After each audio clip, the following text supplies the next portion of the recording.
Roy Lopes might not be the loudest name you'll hear this offseason, but when you really dig into what the Detroit Lions are building, it becomes clear that players like Lopes are the foundation of lasting success. He's the kind of guy who doesn't make waves with flashy plays, but instead creates the kind of ripple effects that transform an entire unit.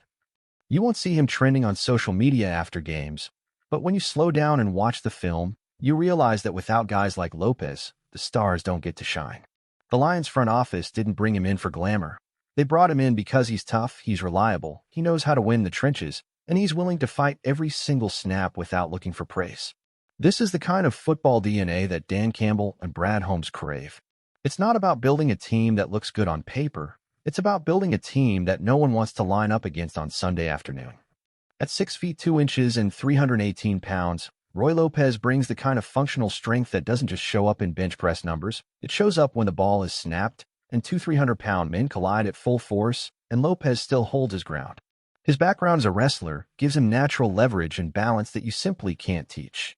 Wrestling at a high level demands body control, a low center of gravity, an understanding of angles and momentum, and above all, a toughness that translates perfectly to trench warfare in the NFL. These are not optional traits for a defensive lineman. They are essential, and Lopes has them in abundance. Every snap he plays is a war of attrition, and he relishes that battle. That's what separates him from so many others.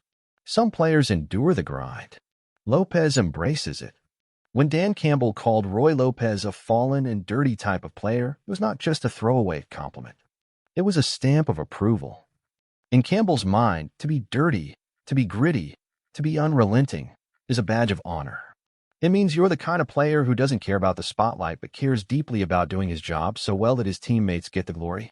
It means you're willing to dive into the mud when the game is on the line, to push yourself beyond exhaustion, to fight in the ugliness where games are really won and lost. And let's be honest, in Detroit, that's the kind of player the city falls in love with. Roy Lopes isn't just a good fit schematically. He's a perfect cultural fit. He embodies the spirit of Detroit, the work ethic, the pride in doing the hard things no one else wants to do. And when you think about it, Lopes' signing is a masterclass in roster construction. While other teams were out spending massive contracts on players that may or may not fit their culture or system, the Lions made a deliberate, intelligent move to fortify one of the most important parts of their defense. Lopes isn't here to chase sacks. He's here to occupy blockers, to free up linebackers, to collapse pockets, and to set the tone up front. With Lopes anchoring early downs, Ala McNeil can be kept fresher and unleashed in more pass-rushing situations. Hutchinson and Pascal can crash off the edges knowing that the middle is secured. The entire front seven gets better because one man is willing to do the dirty work without complaint. That's how you win football games in December and January, with players who sacrifice for the greater good. The one-year prove-it deal adds another fascinating layer to this story. Roy Lopes is not walking into Detroit looking for a vacation. He's coming in hungry. He's coming in motivated. He knows this is his chance to establish himself as more than just a rotational piece. It's his opportunity to prove he belongs in the core of a contender. That hunger, that urgency is going to show up in training camp, in preseason reps, and every time he steps onto the field. And in a locker room like Detroit's, where accountability is everything, where leadership is about action and not talk, a guy like Lopes can thrive. He doesn't need to change who he is. He just needs to be exactly the player he's always been, and he'll fit right in with a group that has its eyes locked on bigger goals. Watching Roy Lopes play, you see a technician at work. His hand placement is smart. His ability to anchor against double teams is impressive. His motor never stops, even on long drives when everyone else looks gassed.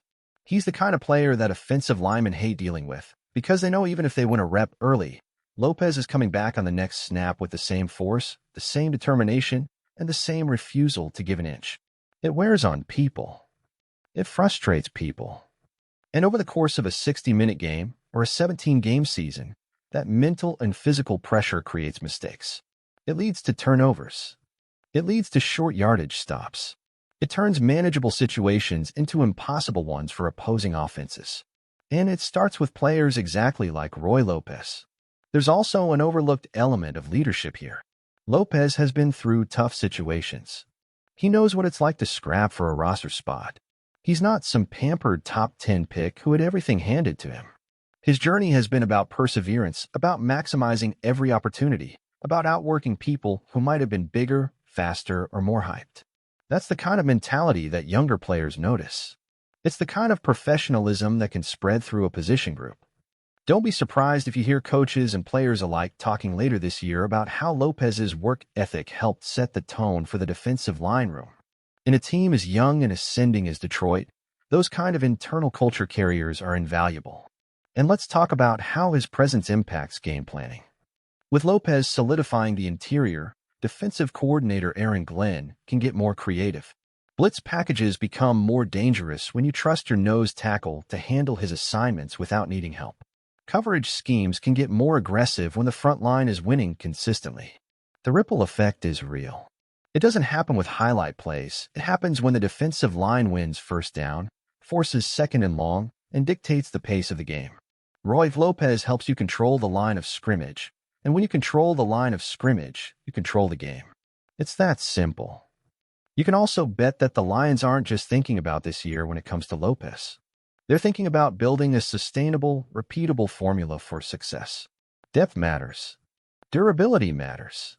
Mental toughness matters. And adding players like Roy Lopes gives you all three. Maybe he starts. Maybe he's part of a rotation. Either way, he's going to make everyone around him better. He's going to allow the team to survive injuries, to adjust to different offensive schemes, to impose their will when the weather gets cold and the games get ugly. Because let's face it, when you get deep into December and January, it's not the pretty teams that win. It's the teams that can out-tough you. It's the teams that embrace the brutality of playoff football. And in that environment, Roy Lopes is exactly the kind of player you want on your side. So while the headlines might belong to bigger names right now, don't underestimate what this signing could mean when it's 4th and 1 in a playoff game and the entire season is hanging in the balance. Don't be surprised when Roy Lopes is in the middle of a pileup, holding his ground, refusing to be moved, giving Detroit the extra inch they need. Because that's who he is. That's what he does. And that's why, long after the dust settles on free agency, Lions fans might look back and realize that bringing in Roy Lopes was one of the smartest, most impactful moves they made all year.